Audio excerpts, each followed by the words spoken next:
Pass me the script for the next episode of Hancock's, will you? Yes, fresh off the Galton and Simpson conveyor belt. It starts out with you and me having a row. Ridiculous, isn't it? We've never had a real row, have we, Sid? 10 years cheek to jowl in our little terraced house and never a cross word. What about that time when I went out with Liz, your girlfriend, behind your back and accidentally spilt a pint of beer on the signed photograph of you and Sir Laurence Olivier? Or the time... Yes, thank you very much, Sid. Let's not remember the bad time, shall we? Now, if you would read the first line of the script, thank you very much. Don't hit me, Hancock. I wasn't going to. Oh, you mean the script? Why not? I hate you, Sid James, more than anyone in the world. Hold on, I'll do it a bit louder, make it more authentic. Why not? I hate you, Sid James, more than anyone in the world. Why pick on me? I haven't done anything wrong. I used to be your best friend. We were bosom buddies back in the day. Are we allowed to say bosom, Sid? A bit risque and all that. Were my best friend, you're trying to steal Hancock's half hour from me, and you're calling it the Sid James hour. You get a flaming hour and I only got half an hour. Is it time to break some of those plates you gave me, Hancock, and knock over that bottle of red wine? Yes, just drop them, Sid. We'll use that hammer in the studio. That will produce the best sound effect. Stop it! You're going mad, Hancock. You're frothing at the mouth. You're turning into Boris Johnson. Right, that's Sid James. Hey, take that. Wait a minute. There's another one here coming up. Take that, Sid James. And that. And now, Sid, the icing on the cherry. The blood-curdling scream. Your best carry-on one, please.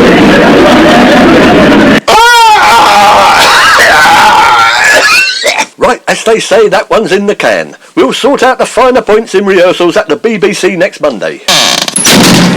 That's funny, Sid's gone out.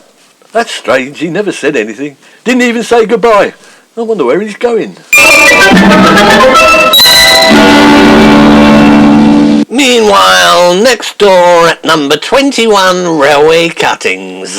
Oh, it's that dreadful Mr. Hancock. Always violent. I told you so. I've read things about him in this Squire magazine. Always an ogre, a fiend. Poor Sid. He's such a nice chap. Always got a smile on his face. A cheery wave. A proper cheeky chappy. A cockney sparrow. A diamond geezer. Not like that miserable git Tony Hancock. That's right, isn't it, Nutty?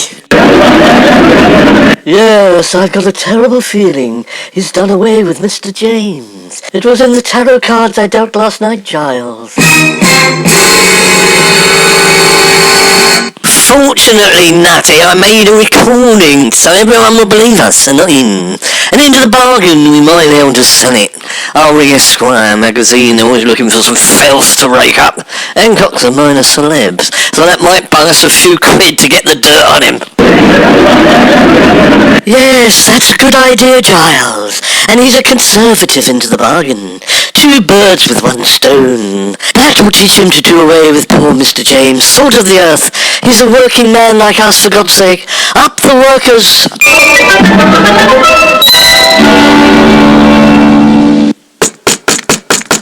Who is it? Go away. I can't come to the door, I'm in the bath. Oh, no you ain't. I can see you through the keyhole.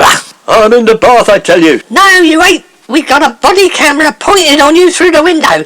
Do you always lie, Mr. Hancock? Not lie in the bath. You know, the other one. We are the police, and I'll break the door down. I mean, PC fibbings will. You'll feel the full force of PC fibbings.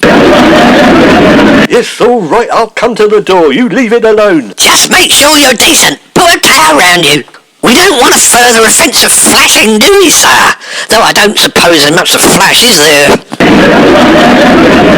I'm not coming from the bath. You said you were, and there are ladies present. Well, Police Constable PC Fibbings, anyway. We know your sort. We've had dealings with people like you, perverts and weirdos. You're capable of anything, including murder. All right, what do you want? Spit it out. I haven't got all day. But don't try any jokes. just because I'm a comedian. We've had a report that you killed Sir James in a row last night because you're an animal. You cut his throat with a broken bottle or a serrated dinner plate. They'll be used as evidence when we find them. Find them, PC Fillings! This is ridiculous. I have not killed Sid James. I work with him. He's my straight man. We were just reading the script. And why a dinner plate? Straight man, was he, Mr. Hancock? Well, I don't think he's very straight now. Why a dinner plate?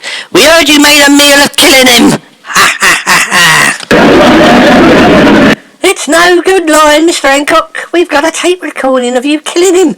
Have you got a solicitor? Don't worry, Sid's my solicitor. Well, that's a bit of bad luck. Kill your own solicitor, have we? Tut, tut, tut.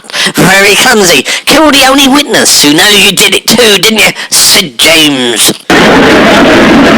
Yes, it was your next-door neighbour who made the recording. Very conscientious couple. Married churchgoers. They go to the same church as me. We'd like to know where Sid is, Mr. Hancock. We really need to talk to him. I'm afraid I don't know his current whereabouts. He's only my lodger. I'm not his keeper. Sid's a free spirit. He's a grown man. A dead spirit, more like. So where have you lodged him, sir? In the arch of a motorway bridge? Or more to the point, what have you lodged in him, Mr. Hancock? As I was saying, he left shortly after our little bit of acting this morning. He didn't say where he was going. I didn't have time to ask him. He usually tells me. And we were not having a row. It was only acting. That is what we do. He couldn't tell you where he was going this time, could he? Because he's dead. I'm arresting you for the murder of Mr. Sidney James, late of 23 railway cuttings, on the 28th of June 2019 at 8:45 precisely. You can't arrest me, Constable. We were only acting. It was a rehearsal for the next Hancock half-hour script. Look, here it is. Well, to be brutally honest, you should have been arrested for your acting years ago, Mr. Hancock. Anyhow, that script of yours is not evidence. You probably just typed that to conceal your crime. Do you think we got up with the morning papers, Mr. Hancock? You don't happen to have a copy by any chance, officer? I'd like to hear what the press are saying about me. I've got a reputation to keep up, you know. Yes, they're saying you're a murderer and they want you banged up. Your reputation is in tatters. Tatters it is. It's in tatters. Oh no, this can't be happening. I haven't done anything. Sid James will tell you. Just find him, will you?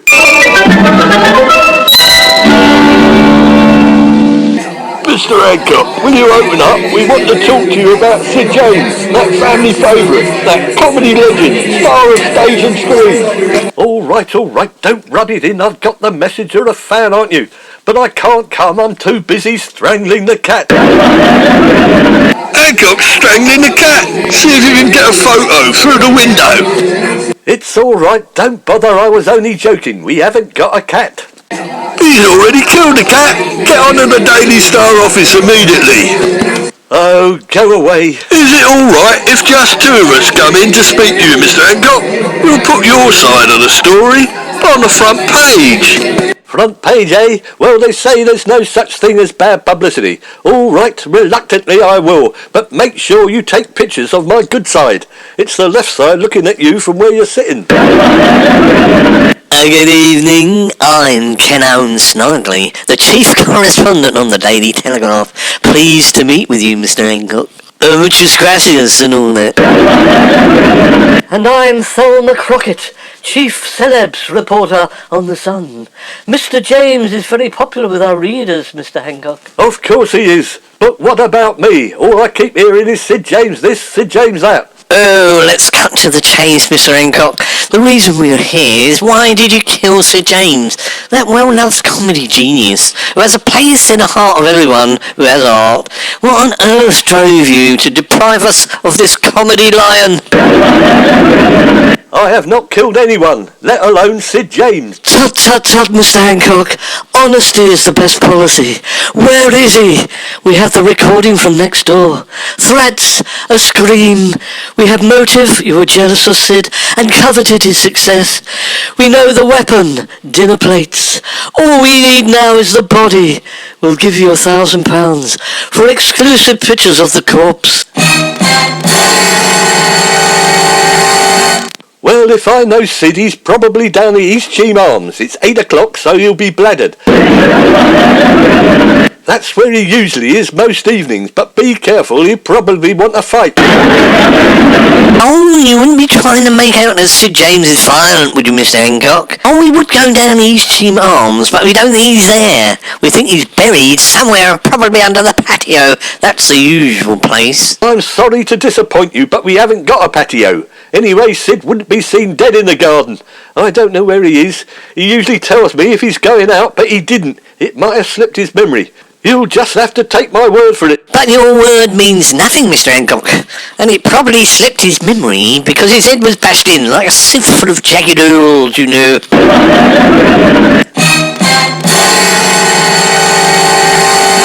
Oh, it's horrible. I can just see the blood trickling down his old wrinkled chops.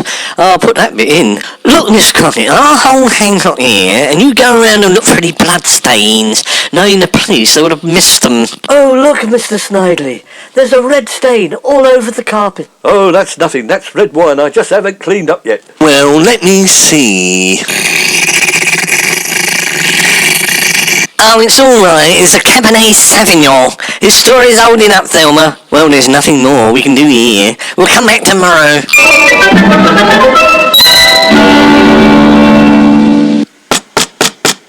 Clear off or I'll have you arrested for loitering. Oh, that's a funny one, Mr. Hancock. I'd like to see you arresting us.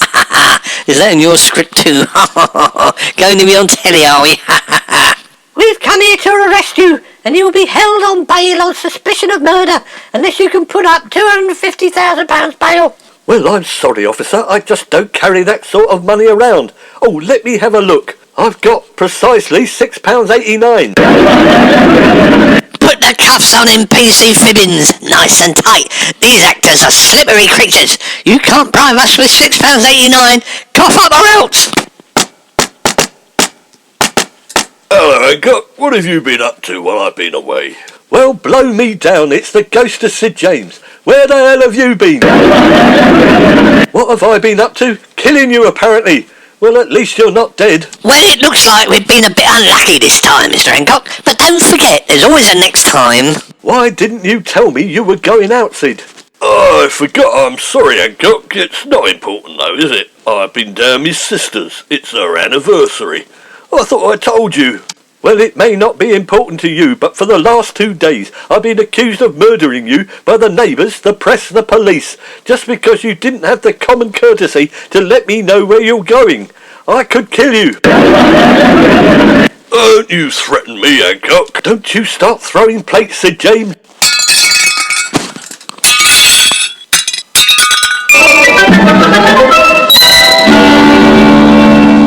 Meanwhile, next door at number 21, railway cuttings. Oh, Hancock's off again. Oh, he doesn't give up, does he? He's going to finish Sid off, I think. Still, you've got to admire Sid for having the courage to come back and face the old devil. Oh, Giles, I can't bear to listen. Are you recording it again, love? I'll listen to it later before I go to bed. Is he throttling him? Well, Nutty, that will be another £10,000 in the bank. Oh, I wonder what the neighbours do on the other side. Oh, I think he's a politician, and she's his girlfriend. I'll go and have a little listen.